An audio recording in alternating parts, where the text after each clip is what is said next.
नमस्कार विद्यार्थियों, आज हम पढ़ रहे हैं बाणभट्ट विरचित कादंबरी के 15वें श्लोक को, जिसमें जो बाणभट्ट के वंश में अर्थपति उत्पन्न हुए थे, उन अर्थपति के द्वारा किए गए यज्ञों का वर्णन है। और जब आप प्रसंग लिखेंगे तो आप इसमें यही लिखेंगे प्रसंग में कि इस पद्य में कवि बाणभट्ट अर्थपति द्वारा किए गए यज्ञों का वर्णन करते हुए कहते हैं कि, ऐसे लिखना है। तो देखिए, ये जो श्लोक है अर्थपति के यज्ञों का वर्णन करता है। और देखिए क्या कहते हैं कवि कि विधान संपादित दान शोभितैः स्फुरन् महावीर सनाथ मूर्तिभिः मखैर संख्यैर्जयत सुरालयम सुखेन यो यूप गजैरेव।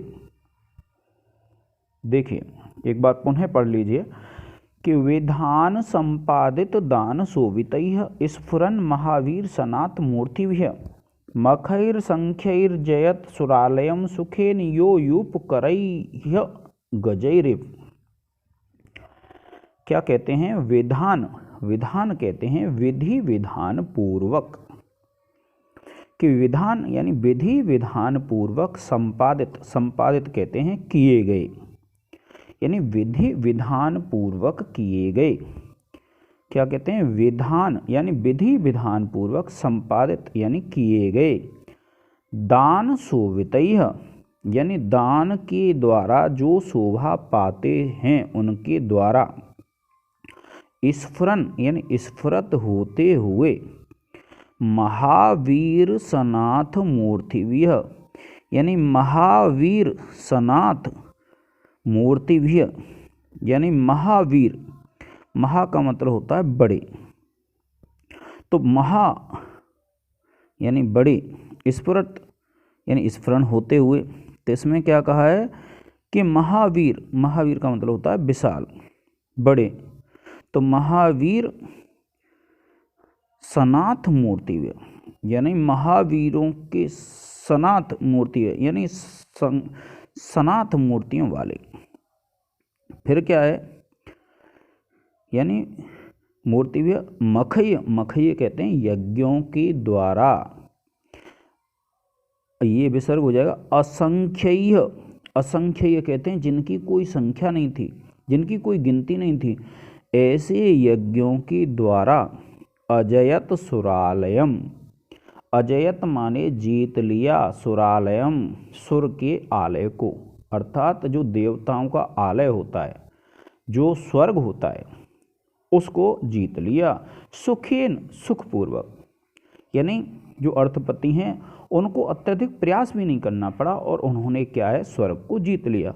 यो यूप करैह कहते हैं कि यूप कहते हैं यज्ञ स्तंभ को, तो यूप करैह यानी यज्ञ स्तंभ रूपी हाथों वाले। गजैरेव, अब गजैरेव जो दिया है इसमें क्या है? ये जो श्लोक है विद्यार्थियों, इसके दो अर्थ निकलते हैं। कैसे? एक अर्थ तो इसका निकलेगा आपका राजा के पक्ष में और एक अर्थ निकलेगा इसका यज्ञ के पक्ष में, यानी उस अर्थपति के विषय में। तो क्या कहा है? विधान, हम एक अर्थ ले रहे हैं, पहला जो अर्थ करेंगे वह हम किसके विषय में करेंगे? जो अर्थपति हैं उसके। विधान संपादित दान शोभितैः, यानी जो अर्थपति हैं वो विधि विधान पूर्वक जो संपन्न करते थे और दान आदि से जो शोभा पाते थे, ऐसे उनके जो यज्ञ हैं, तो ये यज्ञ के लिए है। अगर हम इसको दूसरे पक्ष में नहीं, राजा के में, तो क्या कहेंगे?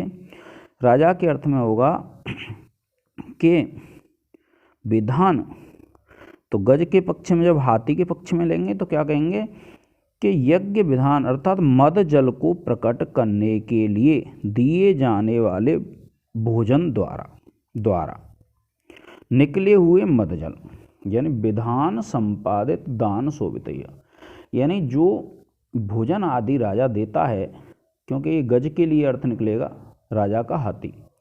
तो विधान यानी विधि विधान पूर्वक जो अन्न आदि भोजन आदि हाथी को दिया जाता है, और उनसे जो दान से मतलब होता है उनके कपोल स्थलों से जो मद जल बहता है उससे जो शोभा पा रहे थे, ऐसे हाथियों के द्वारा, ये गज के साथ अन्वय हुआ।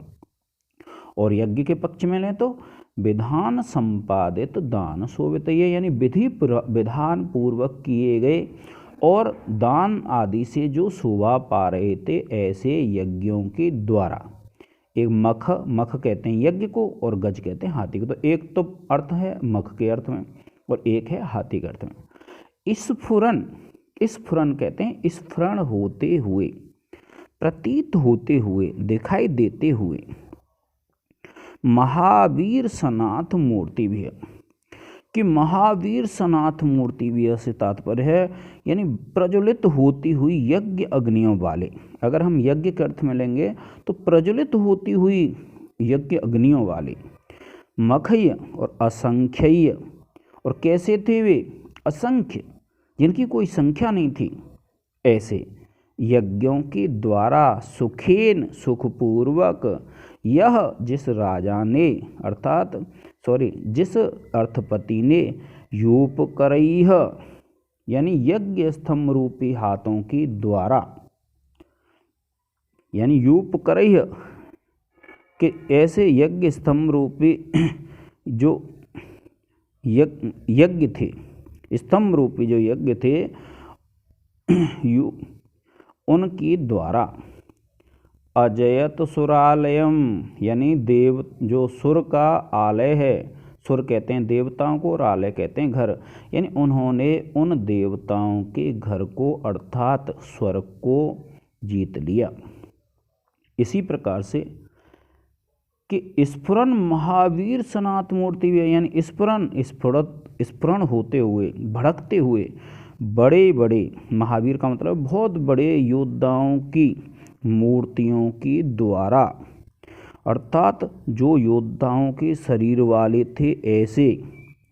फिर क्या कहा है? असंख्यय, जिनकी संख्या नहीं थी, जो अनेक थे ऐसे उनके द्वारा सुखेन सुखपूर्वक गजैः एव हाथियों के समान अजयत जीत लिया सुरालयम, सुर के आलय को यानी स्वर्ग को।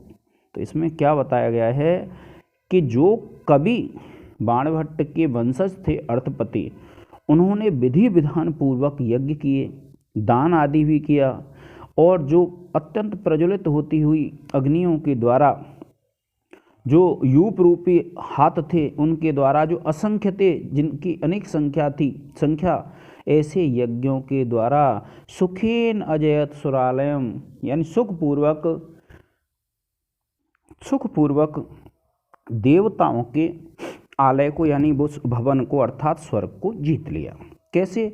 जिस प्रकार से एक राजा मद जल बहाते हुए और विशाल हाथियों के द्वारा, और ऐसे हाथी जो असंख्य हैं, जिनकी संख्या अनेक है, ऐसे हाथियों के द्वारा जिस प्रकार से ये सुखपूर्वक युद्ध को जीत लेता है, उसी प्रकार से ये जो अर्थपति हैं उसने यज्ञों के द्वारा उसको जीत लिया।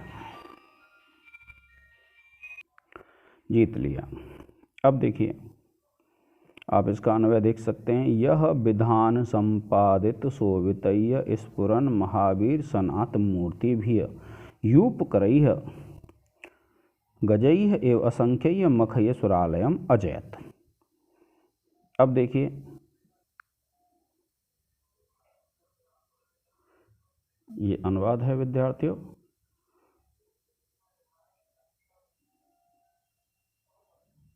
इसको पोज करके आप दे सकते। अब देखिए, जब इसकी व्याख्या हो जाएगी और व्याख्या हो जाती है, उसके बाद हमको क्या करना है कि श्लोक आने के बाद संदर्भ लिखेंगे, फिर प्रसंग लिखते हैं, और प्रसंग के बाद आप व्याख्या करने के बाद फिर विशेष लिखते हैं।